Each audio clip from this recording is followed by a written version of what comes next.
Good morning, Meshach. It is Thursday, July 6th, and unfortunately for me, you're off in Florida getting a tan and being mad about my latest PC choice. Which means that there will be no Sam and Meshach podcast episode for this week, but that's okay, because last Thursday we accidentally had a 3-upload day. One upload was my Sam and Meshach episode, another episode was the latest episode of the Sam and Meshach podcast, and then the third one was a live stream that I did. I told everyone that I was going to go stream on my other channel, but instead I decided to stream here. Future streams will indeed be over on the other channel called The Sam Experiment, so if you are interested in watching me debate politics and play games and generally just be a goofball, you can go over to that channel and check it out. Anyways, today I wanted to discuss the fact that dreams really do come true. If you're anything like me, you find it easy to kind of get caught up in the hustle and bustle of daily life. Especially being a goal-oriented person like I am, it kind of feels like you're in a rat race sometimes. But this weekend, I got to step out of the rat race for a little bit and go home to Chicago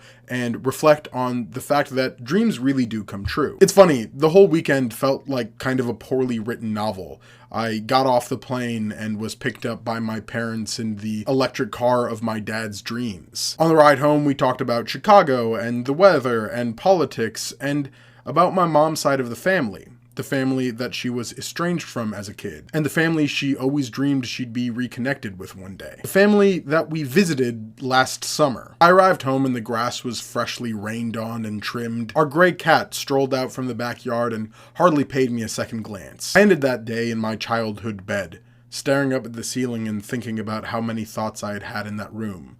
And then thinking again about how many thoughts I'd had outside of that room. The next morning, we all went to my sister's place for brunch, and I don't know how to explain it other than to just say, it all felt so right. My sister's apartment looked like we all dreamed it would. A little bit like my mom's, but with her own personal flair. And we were all bumping shoulders as we cooked an elaborate meal. There was a small dog jumping and playing with people, and there was sunlight pouring through the windows. My dad was on his phone in the other room, ignoring the cooking, because of course he was.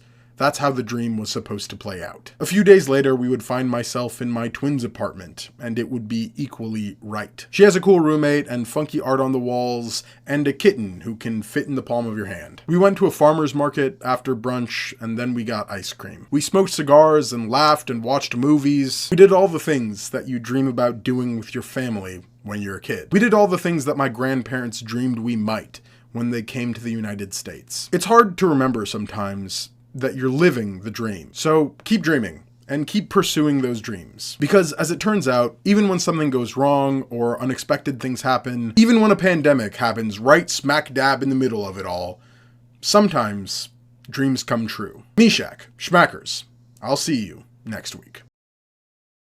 Or tomorrow if you decide to go subscribe to the Sam Experiment. So there will be an upload there tomorrow. Love you guys. Bye.